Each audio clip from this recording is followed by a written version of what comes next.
Hey there, welcome to On Our Pursuit. I am stoked for today's episode. Yes, I'm pulling my California soul into this episode as I interview Austin Keene. Now, Austin is somebody I've been following for years over on his Instagram and YouTube channel. If you don't know his name, Austin is a world champion skimboarder and an action sport enthusiast. So if he's not on his skimboard, you can find him holding his own on a skateboard or back behind a Mastercraft boat, on a wakeboard or a skimboard, wake surfing, and teaching others how to do so on his YouTube channel. And the opportunity to have a conversation with him was chance, or maybe the universe doing its thing. I met him on the way home from a conference in California. We were on the same flight from John Wayne Airport to Vegas on my way back home to Indianapolis. And as I got to the gate, I recognized him immediately. I did the old, "Hey man, are you Austin Keene?" Knowing, yes, it was Austin Keene. He's very friendly, generous with his time, and he even gave me a second fist bump as I walked back to my seat. Totally didn't have to do that. And I was really excited to go home and tell the boys that I'd met somebody we spent so much time watching his videos, in awe of the way he navigates the skimboard and the waves on the beach. I thought about it as I got home, and Shoot Your Shot Thursday was coming up. I actually didn't shoot my shot on Thursday, it was Friday morning, but nonetheless, this should give you encouragement to continue to take your chances out there. I sent him a DM on Instagram, told him how much it meant to meet him, how excited I was I got a chance to meet him, and that I thought he would be a great guest to tell his story on the podcast. And within 15 minutes, he agreed and said he would. And here we are today with an episode, with a conversation with Austin to learn his story of going from Georgia, learning about surfing, finding out about skimboarding, to moving across the country to California to become a professional skimboarder and ultimately becoming a world champion. Along the way, building out his own brand, getting into other businesses, and basically creating the life that he wants to live on his terms. Now, it wasn't quite as simple as Georgia to California, overnight success. We know that's not the case. So what I really love about this conversation is the part of the story where Austin talks about all of the jobs that he had that allowed him to spend his time and have the money to pour into skimboarding. He knew that was his passion. He knew that was the path he needed to go, and he was going to do whatever he needed to in order to make that happen. Pay special attention to that part, because that's how all of our pursuits are going to be. It's not going to be, I want to be this and one day I wake up. It's, I want to be this, I'm going to have to work hard. I have to put in the reps. I have to do some things I may not want to do in order to be able to get there. And when I get there, then I can dump all the other things. And that's exactly what Austin did. So we're going to hear the story of growing up in Georgia, getting to California, everything in between, and also pay attention to how he thinks about his own personal brand and how he can take his business acumen outside of just being a professional athlete. Building brands, building businesses, investing in others. He's got a great heart. It was a fun conversation. So with that, I want to let you get into this great conversation with Austin Keene. Before I let you go, be sure to check the show notes either on YouTube or on the blog post. Be sure to follow him, check out his craft, support him. He's got his own brands. He's got a bar out there. He's got sunglasses that have just come out. If you like him, if you like that lifestyle, support him and be sure to go check all those things out. So with that, let's get to this awesome conversation with Austin Keene, and let's keep pursuing.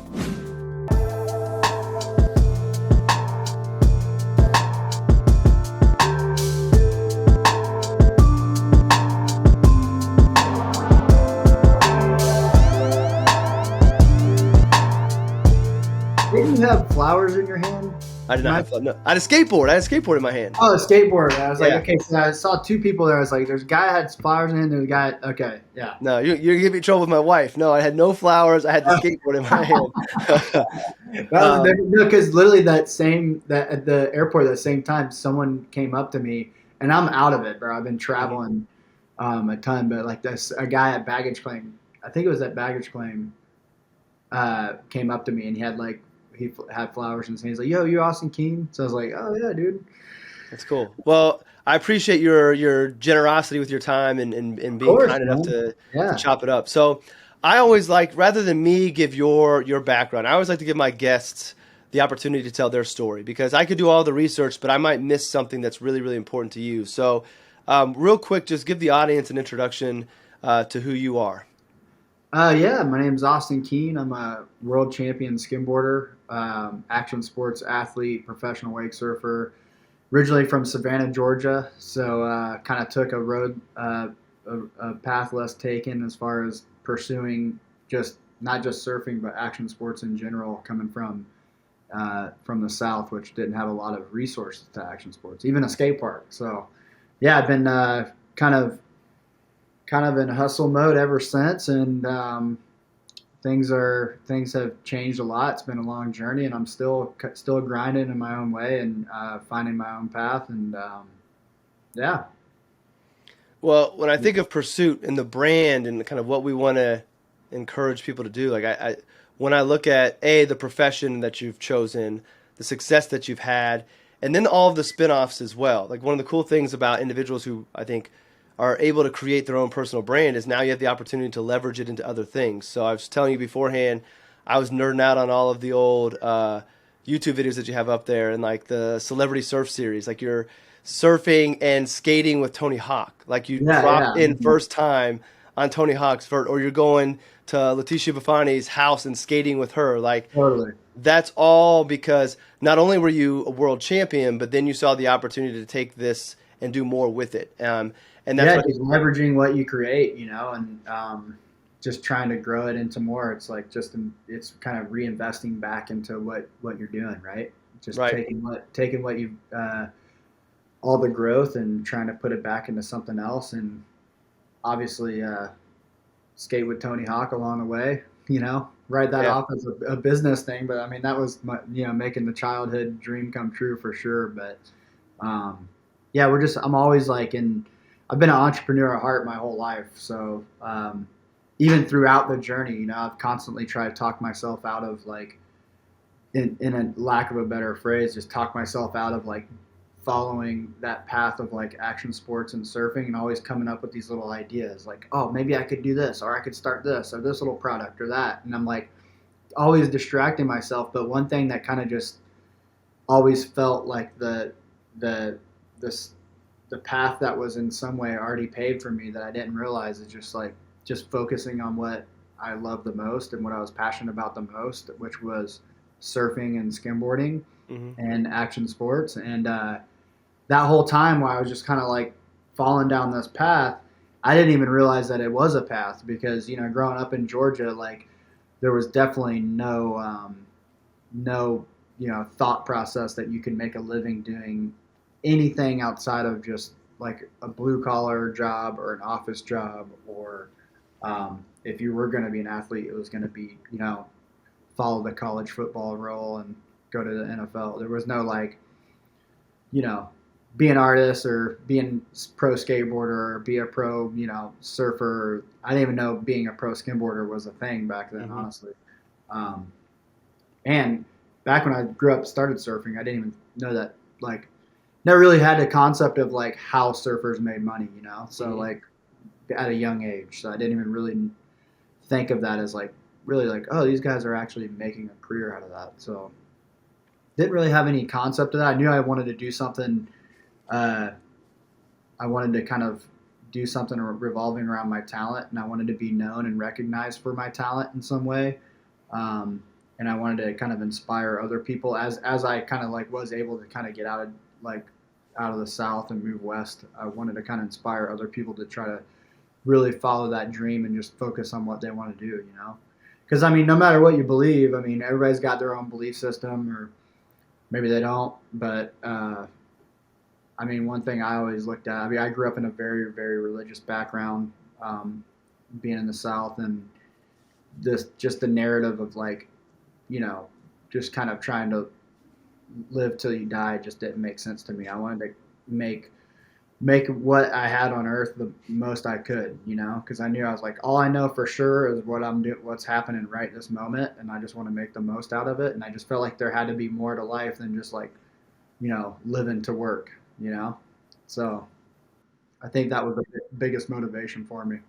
Yeah, there's so much I want to dive into on that. First, let's start with grow up in the South, knew about surfing, didn't know about skimboarding. How did you discover skimboarding and like when did that become a big part of your life? I started surfing when I was about 10. My brother had a friend that like, I don't know, let me jump on like a longboard when it was like a foot and a half waves where I grew up, and caught my first wave, and I was like, oh yeah, I like that. And I already loved being at the beach and the coastal life and everything, but I didn't find skimboarding until like I realized I just loved being at the beach, and there was like very rarely that there was waves for surfing, so I was just like always wanting to do something, and I just went and picked up a wooden skimboard from like a beach shop for like $40, and just started sliding across the sand and didn't know what the hell I was doing, but um, I think we just had so much fun. Just where on Tybee Island, where I grew up, like we just slide across the sand forever. Like we'd almost go like literally like a mile or two, just going across, kicking the board, chasing it, jumping, kicking it, and like just go forever. And eventually, we just got better at like turning and like maneuvering the board without any concept of like where we could take it. And then I ran into these guys who were on these like fiberglass skimboards. It was the first time I've seen like fiberglass skimboards, and I was Mm-hmm. like, holy moly! Like, and these guys were like really charging. Like, you could just tell they were like approaching it in a different way, and they were basically doing what proper skimboarding is, right? They're like sliding out, hitting waves, doing shove-its and all that stuff. And I was like, damn. And I didn't even like think of that. I didn't even think about hitting a wave this whole time, like really, except just turning on like a little ripple. And they showed me like my first like VHS tape of what guys in Laguna Beach were doing on skimboards, and then I Mm-hmm. was like, oh my god, I'm hooked. So it became something I really incorporated into my life in addition to surfing. And I'd already been doing surf contests. Like I did my first surf contest in 2002 when I was 12, and yeah, I was super like my whole life was just surf, surf, surf, like surf industry, surf videos, like going up to surf contests, and then I got kind of burnt out on the contest scene just because I just didn't like the energy. I was like this little kid from Georgia, and then like everybody else knew each other, you know. So I was like this one kid that's like a handful of surfers in Georgia, so I could kind of get like you know pigeonholed out of the freaking waves and the contest, and I was just like over it, and then skimboarding was kind of like a cool little thing that just came into my life as like something else I could do to like express myself when there wasn't waves. And then when I saw what they were doing in Laguna, I was like, dude, that's sick. I didn't even know like waves like that existed, like waves that broke like on the beach, like shore break. I was like, damn. So yeah, I just I kind of pursued that ever since just for fun. So when did you move out west? Moved out west in 2007. My parents got divorced when I was like 15, 16 years old, and my mom got offered a travel nurse opportunity while I was visiting California. I worked at a seafood restaurant washing dishes, and there was this older guy that I'd always talk to at the bar. His name was Matt Powers, and he would always order like a Chardonnay and shrimp and grits.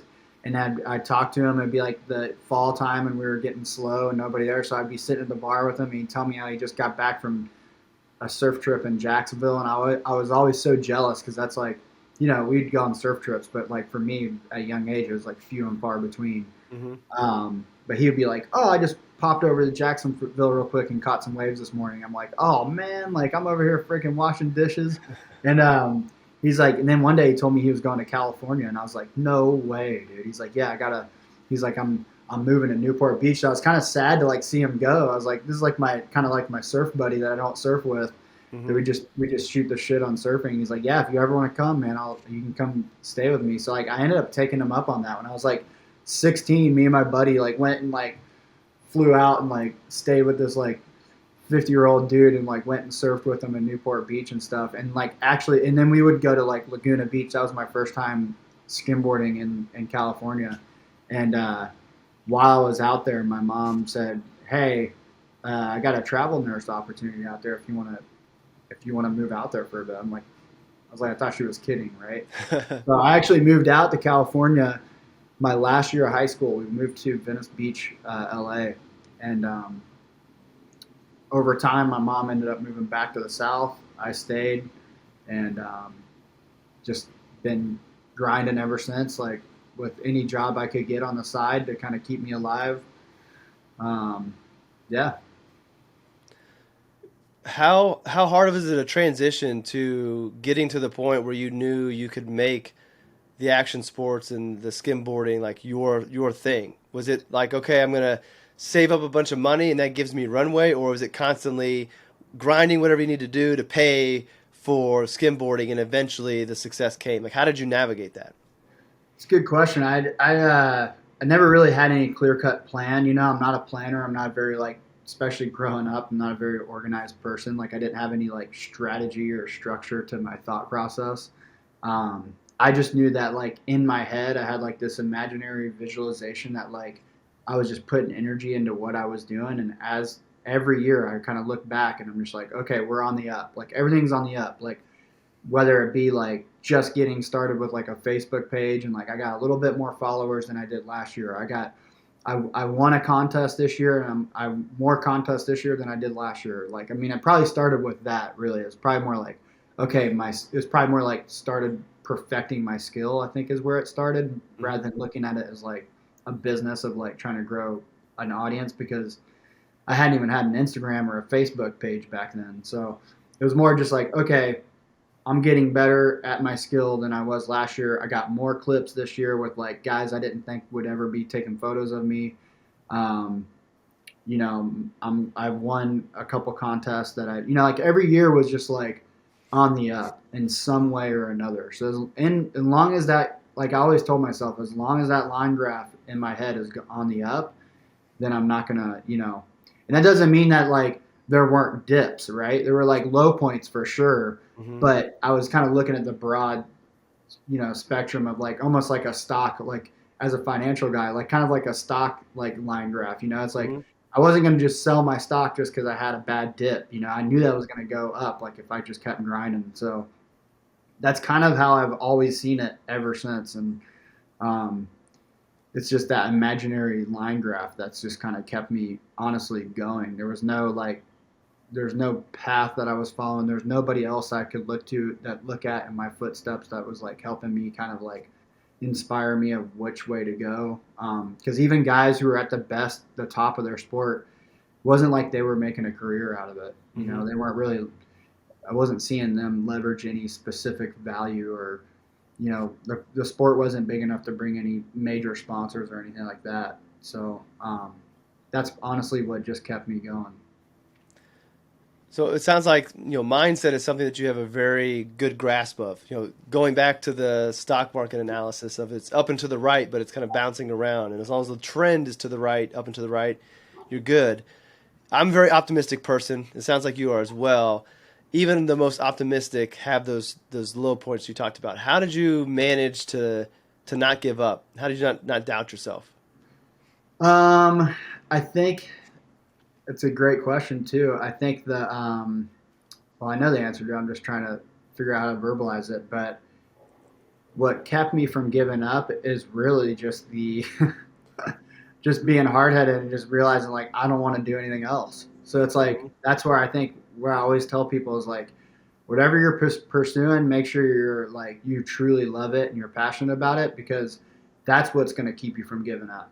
Mm-hmm. Because like if you're trying to like create a brand or a company or a business on something that you don't actually truly love or you're not passionate about, you're going to hit those really hard dips and those low points and you're going to be like, fuck this, I don't want to do this anymore. Like talk yourself out of it. And you're going to want to talk yourself out of it. But I mean, like for me, it was like the way I looked at it, I was like, I don't know, like if what is considered not being successful at this point if I'm still getting to do what I love. Mm-hmm. So, um, yeah, I mean, I really kind of chose jobs that I could build a lifestyle around that I knew were going to be stepping stones. I mean, I've done pretty much every single job you could think of. I've worked every role in a restaurant that there is. I've, you know, done dock construction in Savannah, Georgia from the winter months to the summer months, working in the mud and done painted houses. I've been a plumber in Laguna Beach, worked at little order up restaurants in LA, worked at a Pinkberry frozen yogurt shop. Like I've done it all. And I was like, Mm-hmm. but every job that I chose was like building around this lifestyle to like fuel me to spend more time at the beach and perfect what I do in the ocean. And um, that was the ultimate thing. Is like I knew these jobs don't define who I am. These jobs are allowing me to build who I am, and that was kind of the main thing. And eventually, I mean, what ultimately got me to the point of being able to take that leap. I mean, we're fast forwarding here, but once I got a world championship title, and I was still that next day I had work. I remember I'll never forget. I was like that next day I was working at a restaurant I had just won a world championship title in a sport, which now meant I was the best in the world at a sport. And I'm filling up like Sprites and Shirley Temples at a restaurant for this like soccer team that just kind of came in on like the morning shift at a restaurant. And I'm like, what the fuck am I doing right now? Like, I got like, and this is after like, we're kind of fast forwarding from how I even saw value in social media in the first place, but I had about 6,000 followers on Instagram at the time, a few thousand on Facebook. And I'm like, dude, I got like fucking 6,000 people following me, which I thought was a lot. I got a world championship title and I'm fucking still doing this shit. Like, fuck this, dude. And I was like, that's when that moment, like, was when I was like, I'm fucking quitting my job. Like, I was like the first time where like, everybody's always had that feeling like, fuck, I'm quitting my fucking job today. I'm quitting my fucking job, but you never do it, right? Mm-hmm. Like, this time, like, I had that feeling, but I had every reason to do it. I was like, I'm about to get a little bit more payment from the one sponsor that's paying me, and all the other ones that are not paying me, if they're going to start, like, I'm going to put together my own contract. It's like they're not paying me because I'm not selling them anything. So I was like, I'm going to put together a contract. That's my product. So instead of them paying for just contest entries, it's like, now I can leverage, hey, I'm the best in the sport. If you want the best in the sport to like, and at first it was a little weird. It felt like I was asking for money. It didn't feel like it was a value exchange because I wasn't used to like selling myself, right? It's kind of a weird thing as a talent. It's like you feel like you're selling yourself. And so it felt a little weird. I was a little apprehensive at first, but put that agreement together and went to a few of the guys who were just very light sponsorship, paying for entries, maybe like, product and stuff like that. I was like, hey, this is what it's going to take now. And I was already kind of relying on quitting my job just for what I had from one sponsor. And then I got like 2 or 3 guys to say yes. And I was like, holy shit, I'm literally making now exactly what I was making every freaking month at my restaurant job, just like that. Mm-hmm. And I was like, okay, I'm like it was instantly like, like when you're doing the right thing, like things seem to kind of like work out when you take that leap of faith, and and it requires you to take that leap of faith to make those decisions too, and to even give you the courage to be like, fuck it, I'm gonna ask for money. So that was when I was like, hey, if I just do this for a year, I can now for the first time ever say I made a living off my talent, even if it's just 1 year. I was like, if I just do this 1 year and I have to go get a job after the year, like, then so be it. But I could do it for 1 year and I could die happy knowing that I did it. And shit, I haven't looked back since, and I haven't since then. And that was the fall of 2013 winter. Like, I think I quit my job in November or December 2013. Mm-hmm. And then so technically January 14 was when I officially started making my living. And then every day from that end was just transitioning my mind to look at what I did as my new job. It's creating value, growing anything I can, whether it be continuing to perfect my talent, or now that at that point, finally Instagram had become a thing and I saw the value in Facebook and Instagram and growing that. So just creating content, doing the stuff that worked for me. So I just started looking at it as my job and been doing that and evolving on that moment my entire life. Man, there's so much about that story that is phenomenal that like I would want to go deep dive on. I may have to do like a solo I might have to do like a solo episode of like, here's the thing that Austin said that you need to connect to your story. Like, so much from the jobs that you did that were a means to an end didn't define you. Like, so many people are worried about what other people think, that like those jobs would have hurt their self-confidence and they would have just been stuck and they wouldn't have gone after the passion. And I think that part of the reason your story unfolded the way it did is you were following your passion. You knew the one thing that you were supposed to be doing, and you put everything into making it happen. And like you talked about how things start to go in the right path. Like, it's just alignment within your life. You mentioned before I threw the universe at you to get you to come on the podcast, but like that's the universe working with you. Like you. Yeah, man, I couldn't argue with that. I was like, all right. I was like, and I mean, you sent me a really nice note, and like, I thought it was like, dude, maybe this is this is an there, like the fact that, like, to me, it meant a lot that you were like taking that as an opportunity, and like, Mhm. or like you felt not just as an opportunity, but you felt like there was truly like maybe an opportunity there given to you to like have me on, you know? Yeah. Well, no, I mean, in your story, I think again will transcend action athletes or whatever. Like finding your passion. It's not as simple as that society likes to paint it as. Oh, you got to want to do this. You've got to love this thing, and then magically you're the world champion. No, you got to grind. You got to work hard. You got to put in the work. And when you do that, that's when I believe good things end up happening, which is exactly the story you just told. So yeah, I'll probably loop back and have And some follow up. on that real quick before I Yeah. lose this, just you just kind of sparked a thought, like in the evolution of where I'm at today, and even over the past, I would say like 3 or 4 years, like one thing I've really realized is like, and I feel like my trademark lawyer actually, I feel like she's the one that kind of inspired this for me, because I was just like, you know, I'd kind of like vent to her a little bit about stuff, and she'd just be like, you know, some things are, I don't know how I'm gonna butcher it, but it's like some things are gonna be easier for some people, and that's just the way it is. And it's Mhm. like something, and like one thing I realize is like some things happen for quick for people, and sometimes you got to fucking grind it out. Mhm. And like even today, like I mean, like sure, like I'm doing great, but I'm still fucking grinding. I'm not where I want to be, you know. And like I've seen people get to like where I want to be in like a quarter of the time where I've put into it in just today. So it's Mhm. like, and that's where I think another thing too is just like comparing yourself to others can just be a rabbit hole of depression. It's just like you got to only focus on perfecting what like the doing the best that you can do with your resources.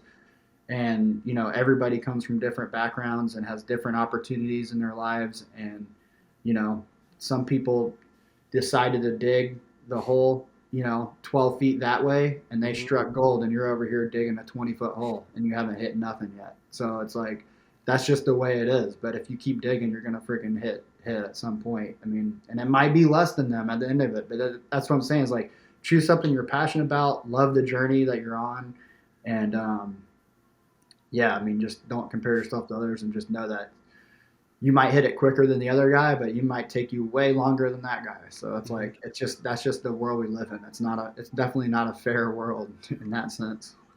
When I think when you're blazing your own path, like when you're the first to do what you've done, naturally it's going to take you longer than the people who come behind you because you had to clear that path. And clearing the Totally. path is a lot more work, a lot more time. So some of those people who have gotten to where you are, they got there faster because you made it easier for them. You don't have to give me the Well, definition, but yeah, I'm I sure. mean, not even in my industry. Yeah, totally. Like, I mean, I hope I can, honestly. Like, I mean, I definitely, like, looking back now, if somebody can, like, make that happen, like, has fallen on my footsteps, to me, that's to me, I'm stoked on that. You know, I'm just Mhm. thinking, like, that's what I was saying, like, comparing yourself to others, like, they might be in a whole different industry, you know, like, that has different opportunity or this and that. Like, there was nobody I could even compare myself to really in my industry, like, as I was growing, you know. I mean, Mhm. now I see a lot of guys that are kind of going, you know, like down the same path. And I hope that, you know, anything that I've done, especially in the sport of skimboarding and um, mainly as my niche, I hope that can help them in any way possible. I hope it does take them way less than me, because Mhm. I don't know how anybody can stay motivated for that long. You don't have to share the details of it, but you mentioned you're not where you want to be. Just out of curiosity, do you know what that is, or do your goalposts keep on moving? Oh man, how do I say this without sounding superficial? I just want to make a fuck ton of money. I want to be financially liberated for the first time in my life. Hmm. I want to retire my mom. I want to have money to do the things that allows me to help and invest in other people.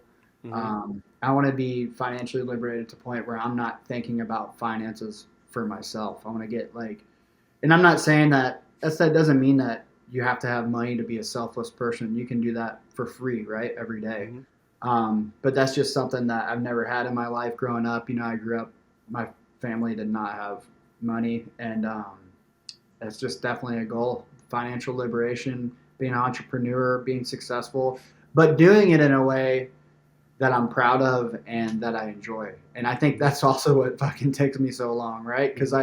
I could make a shit ton of money, right? Like, you know, in a couple of years probably doing something I hate, right? But then I'm gonna fucking hate life and I'm not gonna be happy. And to me, it's like you have to enjoy and believe in what you're doing along the way. So yeah, I mean, making a lot of money, creating successful brands or company of some sort. I mean, just checking the stuff off in your list that you've always wanted to do, you know? And like, to me, it's like the money thing is like on surface level, it sounds superficial, but like, I know that I have a lot of depth to why I want to do that. You know, it's Mm-hmm. like, it's almost to me like that unreachable, unachievable thing, you know, it's like almost like maybe when I was a kid, I never thought I'd ever, you know, go skimboard in Laguna Beach. And now I'm like, I live down the street from Laguna Beach and I'm doing Mm-hmm. that. It's like achieving stuff that you never thought could be possible. It's like now, like if I was to make, you know, some amount of money that would make me feel like I fucking made it, like I did that. But like to me, it has more depth. Now I can now pass that on to like,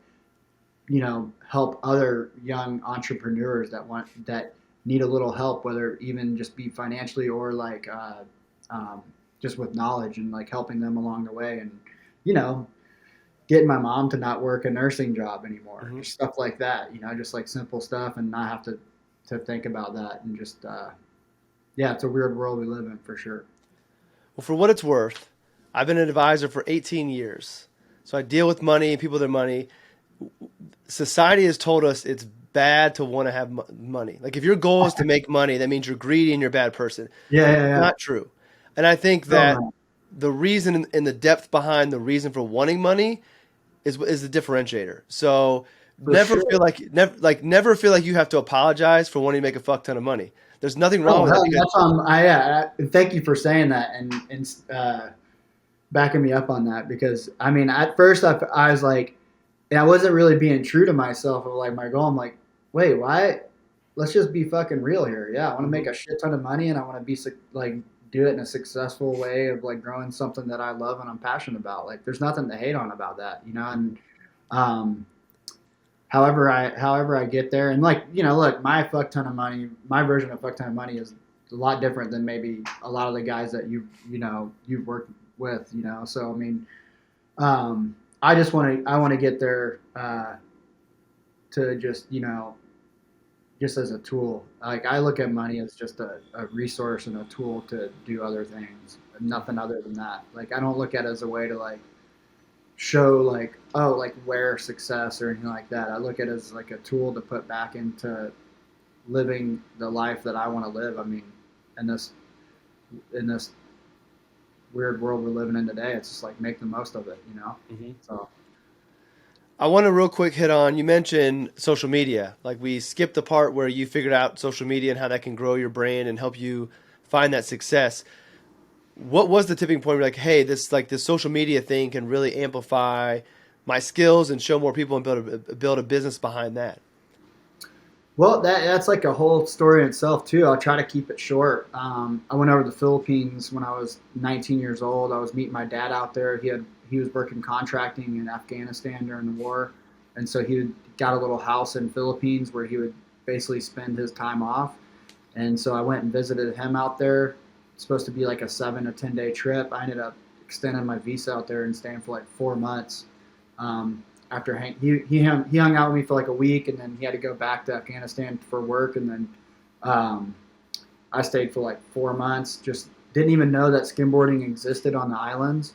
I just brought my skimboard because it's a convenient board to travel with, and next thing you know, they're like, dude, there's a skim contest this weekend at this beach. I'm like, a skim contest? Like, you guys got skimming here? Like, and then next thing you know, like, I was just traveling to all these little, like, local skim contests in Philippines. I didn't even know skimming was a thing. And then they were, like, hyped on me being there as, like, a professional skimboarder. And I hadn't really won any title yet. I mean, I've won some pro contests, but I hadn't won any, like, big titles or anything. It was, like, the very beginning of my professional career as a skimboarder. And, yeah, I just traveled around. This is back before like pretty much before smartphones and everything. So like I had to go to like a internet shop just to go check my Facebook and stuff. And like I go to an internet shop and I check my Facebook and I'm like, what the heck? Like it said like 99 friend requests, and I'm like, what the hell? Like these guys were like the social media kings back before social media was a thing. And so I just like started like I was like, okay, I just pushed. I was like, what's the worst that's gonna happen? I'm not gonna like go through every profile and be like, oh, I think I met that person. Oh, I think I met that person. I just like, all right, fuck it. I was like, worst that's gonna happen is they're gonna see like the shit that I'm posting. I was like, I just pushed accept, accept, accept, and then fast forward, after I come back to States, this is 4 months later, Philippines. I could write a book about that trip, but um, I hit a maximum on my personal page of 5,000. I hit that 5,000 threshold, and I was like, I had that oh shit moment, like, oh no, like what do I do now? I thought I was like, I started thinking I was like creating all this value of like this whole like basically a little audience, and I was like, well, fuck, I guess I got to start moving everything over. So I started like inviting everybody to my Facebook page. Like I had to like look up the code of how to like send like a mass invitation, like select everybody on your friends list and like invite them over. And then I think I converted like 2,000 people over to my page. And I was like, all right, that's good enough. Like, so I got people over to my page, and right around that time, I remember like getting lunch with another skimboarder, and he was telling me about Instagram. He was like, yeah, dude. He's like, yeah, check out this. You can just take a photo of this or whatever. He took a photo of something like our burger or something, and he like put like a little filter on it. And he's like, and then you send it, and it goes to all your friends. I'm like, sounds like what Facebook does, bro. Like I was like, the filter thing's cool, but I was like, I can tell you right now, I am not getting an Instagram. I was like, I got enough dealing with Facebook right now with moving my friends around and all this stuff. Like I don't need to deal with the social media. And then like I got an Instagram literally the end of that week, and I think my first photo ever was like a photo of my ukulele and with a filter on it. And then I think it took about 3 or 4 posts till I actually posted like a photo that a photographer had sent me after a skim session. Mm-hmm.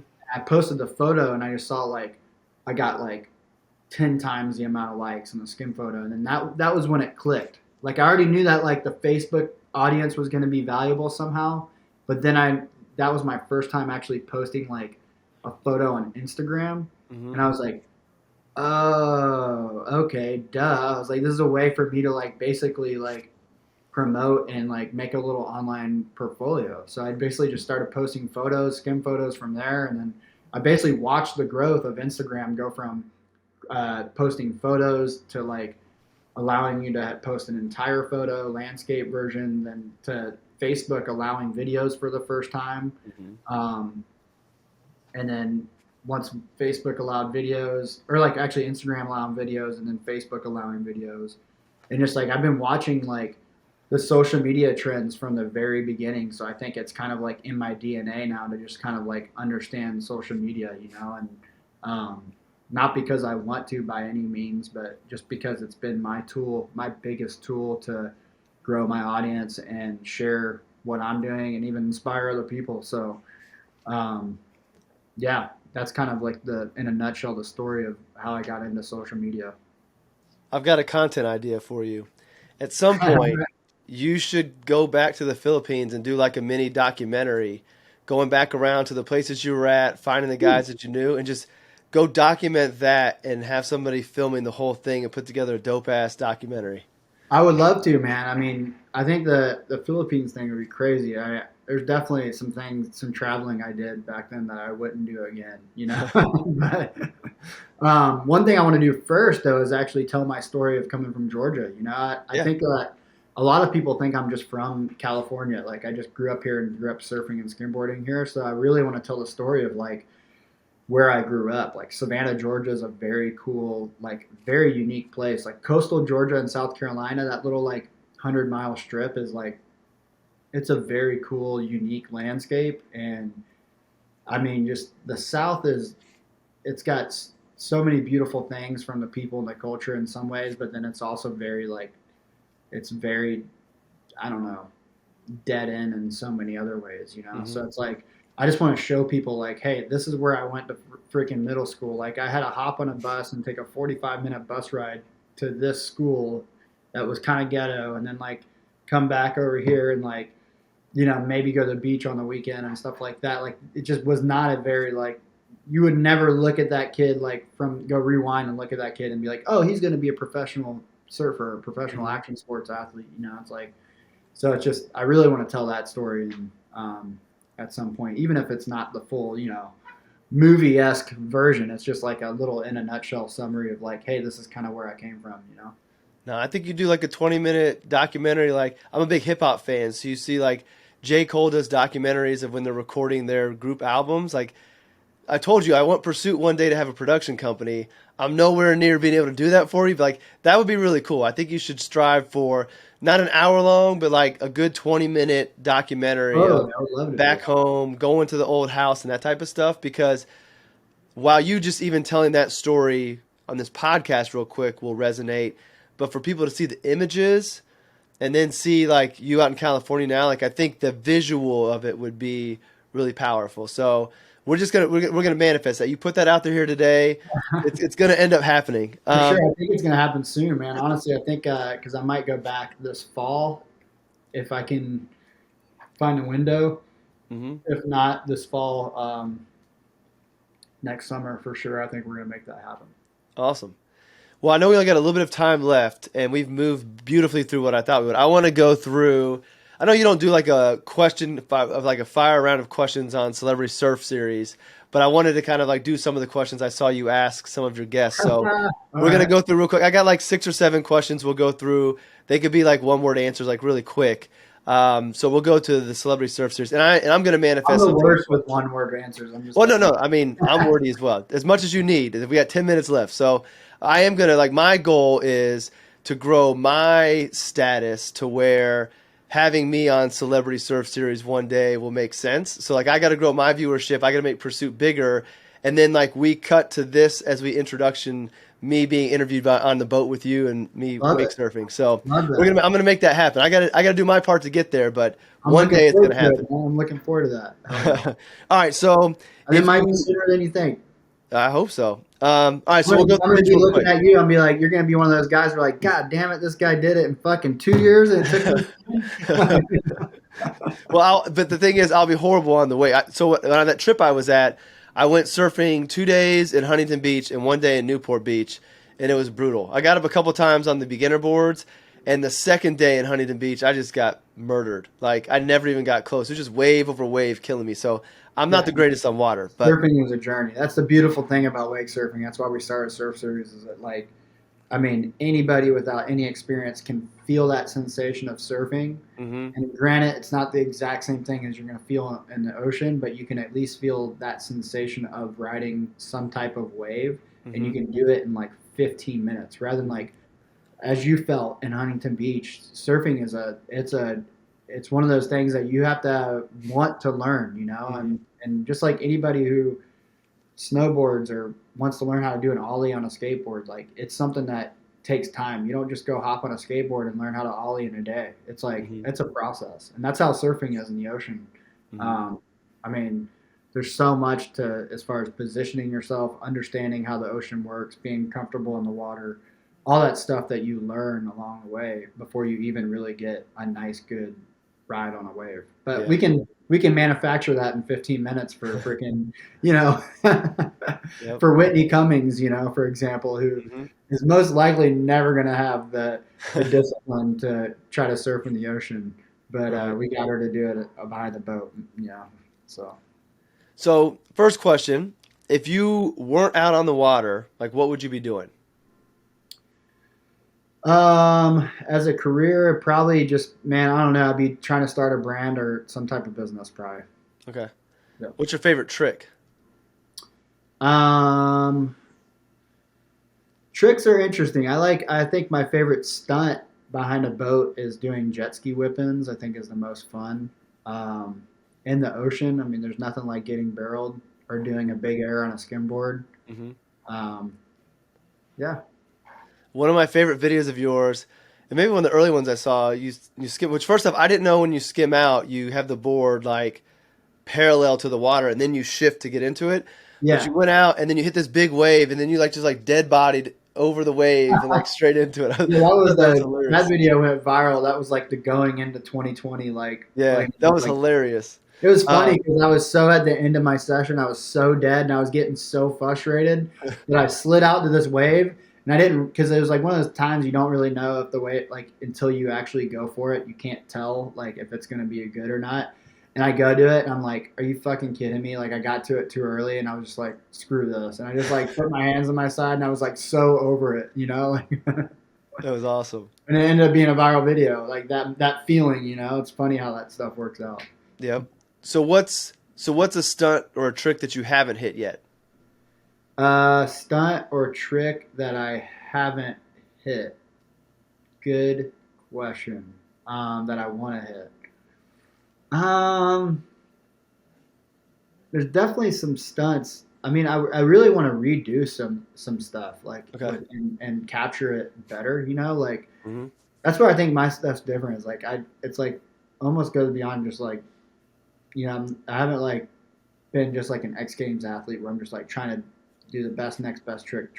It's more just like it's all my life has been content. So it's like I've done really creative stuff, but now I want to like do creative stuff and like put it in a movie, or I want to do like I create that same thing that went viral before, but now I want to capture it with an FPV drone. You know, like Hmm. now that we have access to that, you know, so it's like almost like the next best trick is just like doing something maybe I already have, but just capturing it even better.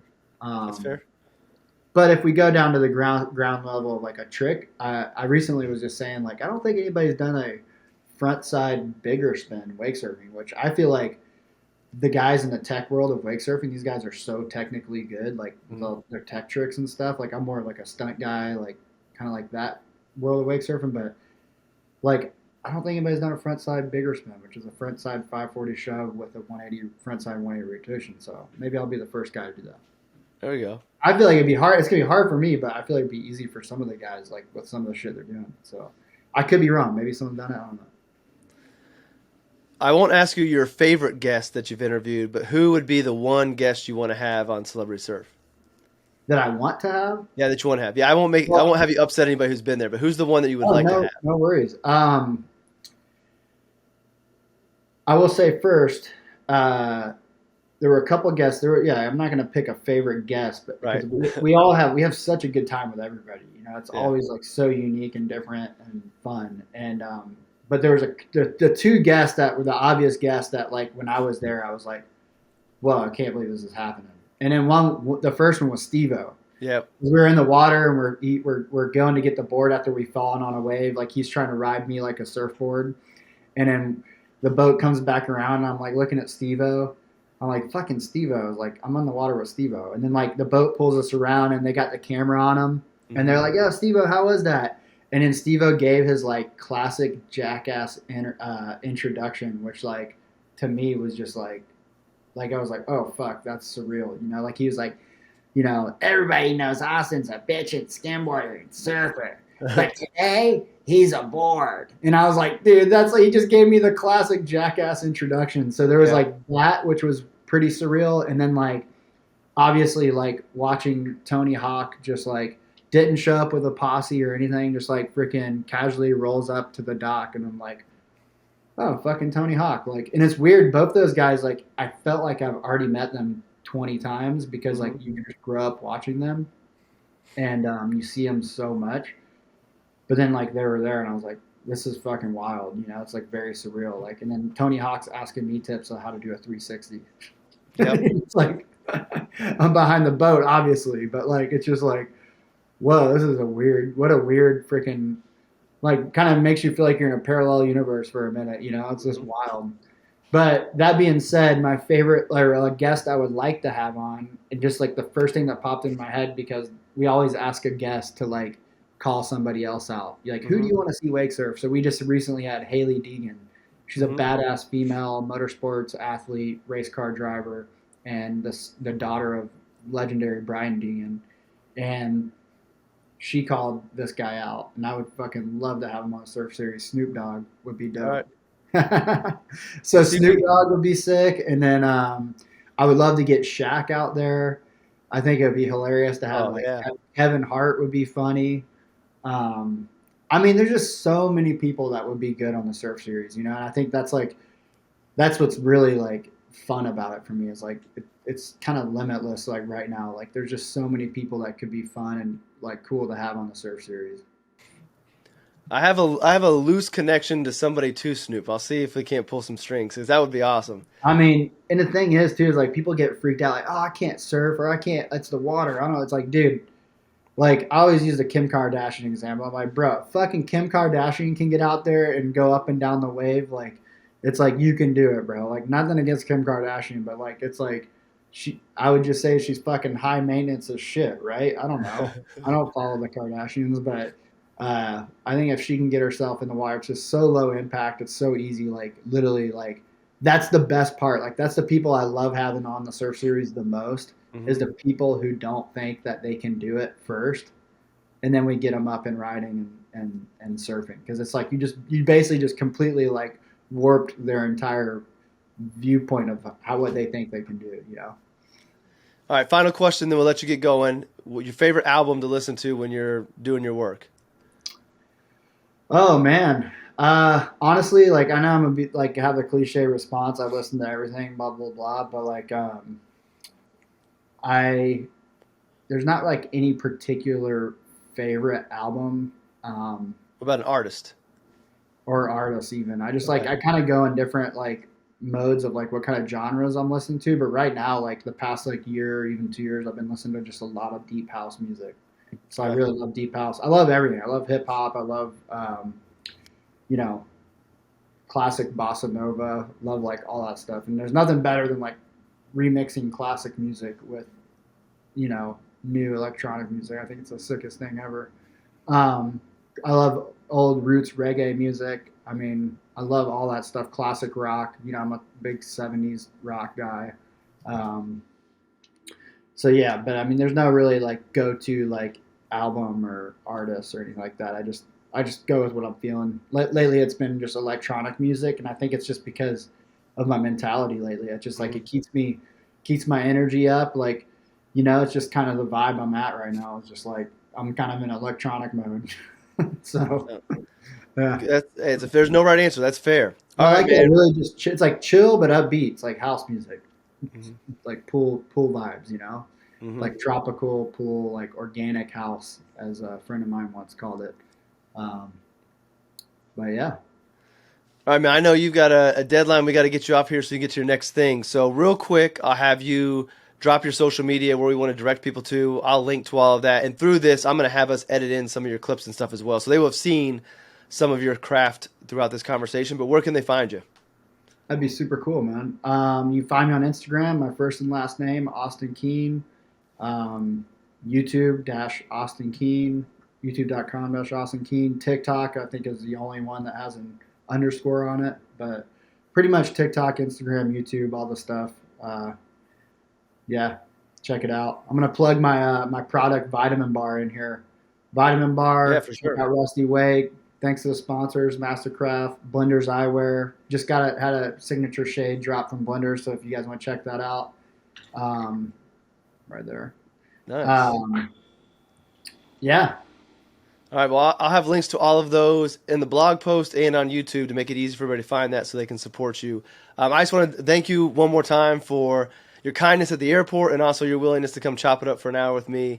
This was awesome. You're going to make me cool to my boys when they get to see this. So well, I thanks for appreciate being it. such a good, kind host, man. I appreciate you, and this has been a great opportunity to kind of tell my story again because it's been a while. Well, we're looking forward to following along as we go on. So looking forward to the documentaries. Well, all right, Austin. Thank you, everybody. Thanks for tuning in. Be sure to go support Austin. Hit all the links, and let's keep pursuing.